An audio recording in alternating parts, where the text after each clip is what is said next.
नमस्कार. स्वामीप्रसाद किचनमध्ये आपलं मनःपूर्वक स्वागत आहे.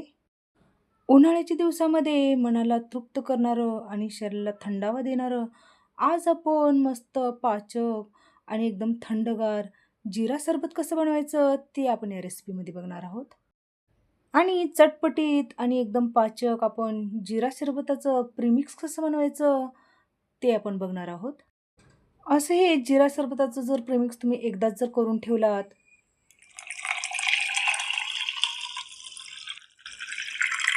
तर फ्रीजशिवाय हे 1, 2 ते 3 महिने आरामात टिकते.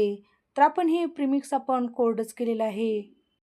असं हे प्रीमिक्स एकदाच जर करून ठेवला, जेव्हा तुम्हाला हे सरबत करून प्यायची इच्छा झाली, त्या टायमाला तुम्ही 1 चमचा हे जिरा पावडर घालून त्यामध्ये पाणी किंवा सोडा घालून हे सरबत पिऊ शकता.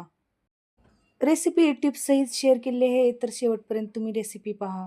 तर तुम्हाला माझ्या रेसिपी जर बघायला आवडत असतील, तर स्वामी प्रसाद किचन या चॅनलला तुम्ही एक लाईक, शेअर आणि सबस्क्राईब करा आणि बाजूची बेल घंटा नक्की क्लिक करा.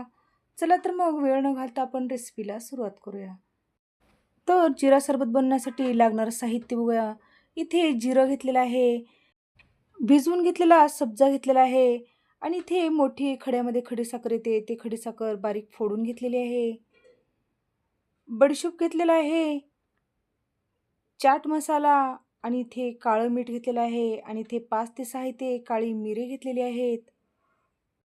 जिरा सरबताचं प्रीमिक्स बनवण्यासाठी इथे गॅसवर पहिल्यांदा कढई ठेवलेली आहे. तर इथे आपण जे नाश्त्याचा चमचा आहे, त्या नाश्त्याच्या चमच्याने आपण सगळे जिन्नस मोजून घेणार आहोत. तर इथे एक 3 ते 4 चमचे जिरं घेतलेले आहे. तर जिरे खाण्याचे किती फायदे आहेत तुम्हाला माहीतच आहे. तर उन्हाळ्यामध्ये जिरे खाणं खूप शरीरासाठी एकदम थंडावा देणार आहे आणि जिऱ्यामध्ये हे स्वतःचं गुणधर्म आहे थंडावा देणारं. तर इथे सेम चमच्याने मी इथे 1 चमचा बडीशोप घेतलेला आहे. बडीशोप पण उन्हाळ्याच्या दिवसामध्ये शरीराला थंडावा देणार आहे, म्हणून उन्हाळ्यामध्ये बडीशोपाचं सेवन करणं खूप गरजेचं आहे. तर इथे आपण 4 चमचे जिरं घेतलेलं आहे, तर त्यासाठी 1 चमचा इथे बडीशोप घेतलेला आहे.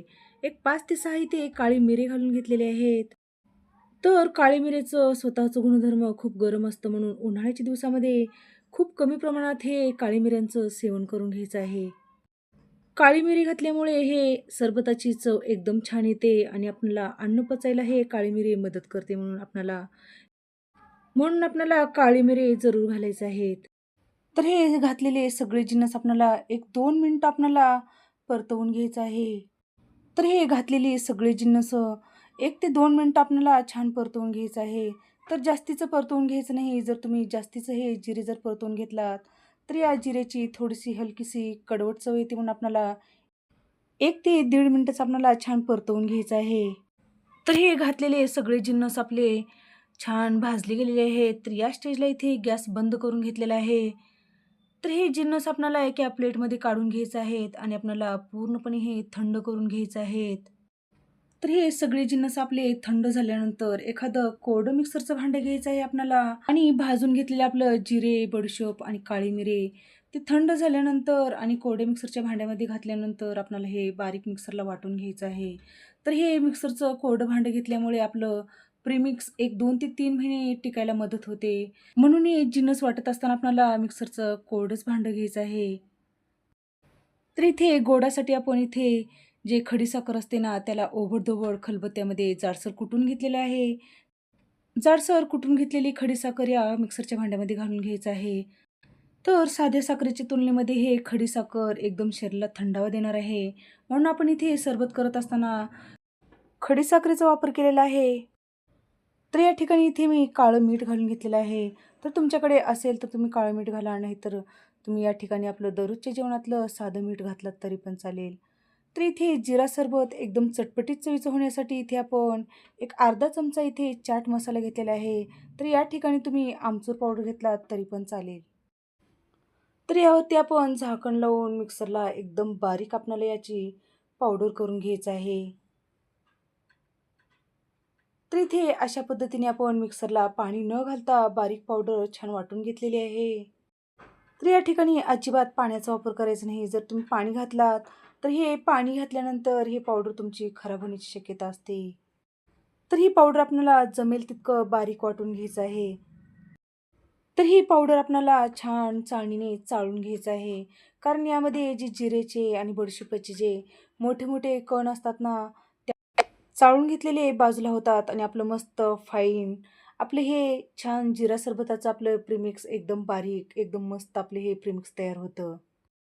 तर बघू शकता तुम्ही अशा पद्धतीने आपण चाळणीने चाळून घेतल्यामुळे जे जिरेचे, बडीशेपचे किंवा काळी मिरीचे जे मोठे-मोठे कण असतात ना, ते बाजूला होतात आणि आपलं मस्त जिरा प्रीमिक्सचं आपलं इथे पावडर एकदम स्मूथ आणि बारीक तयार होते.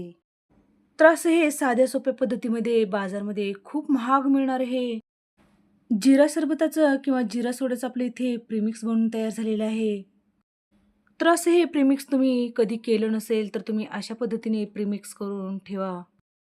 तर हे मोठ्या-मोठ्या हॉटेलमध्ये किंवा ज्यूस सेंटरवरती ज्यावेळेस आपण जिरा सरबत मागतो ना, त्यावेळेस ते 1 चमचा जिरा सरबताचं प्रीमिक्स घालून 1 मिनिटामध्ये जिरा सरबत किंवा जिरा सोडा एकदम पटकन तयार करून देतात. तर हे प्रीमिक्स तुम्ही एखाद्या काचेच्या भरणीमध्ये किंवा एखाद्या प्लास्टिकच्या भरणीमध्ये घालून ठेवू शकता. जर तुम्ही फ्रीजशिवाय जर वरतं ठेवत असाल, तर 2 ते 3 महिने हे आरामात हे प्रीमिक्स टिकतं. जर तुम्ही फ्रीजमध्ये ठेवत असाल, तर एक 6 महिने हा जिरा सरबताचं प्रीमिक्स आरामात टिकते. तर इथे जिरा सरबताचं आपलं प्रीमिक्स तर बनवून तयार झालेलं आहे. तर जिरा सरबत किंवा जिरा सोडा कसा बनवायचा ते आपण बघणार आहोत.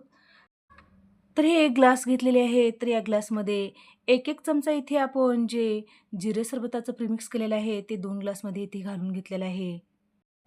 तर हे जिरा सरबत एकदम मस्त पाचक होण्यासाठी इथे मी एक 4 ते 5 पुदिन्याचे पानं घेतलेले आहेत आणि छान हाताने तोडून या दोन्ही ग्लासमध्ये हे पुदिन्याचे पानं घालून घेतलेले आहेत. पुदिन्याची पानं घालणं ऑप्शनल आहे. तर या ठिकाणी 1 लिंबू घेतलेला आहे आणि त्याचा रस पिळून काढलेला आहे. तर हे 1 लिंबूचा रस आपण दोन्ही ग्लासमध्ये अर्धा-अर्धा करून घातलेला आहे.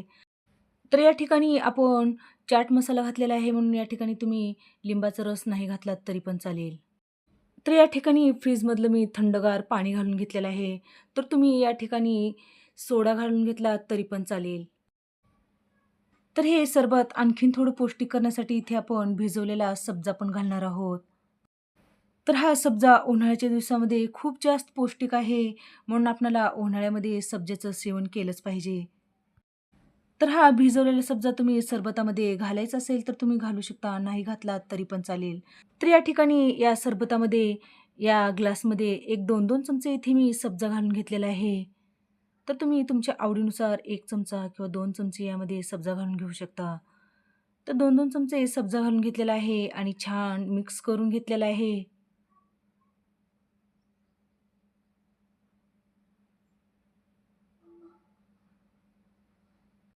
तर इथे एकदम चटपटीत चवीचं आणि एकदम पाचक आणि एकदम हेल्दी आणि उन्हाळ्यामध्ये शरीराला थंडावा देणारं आपलं इथे जिरा सरबत बनून तयार झालेलं आहे. तर आजची जिरा सरबतची रेसिपी कशी वाटली? नक्की एक कमेंट करा.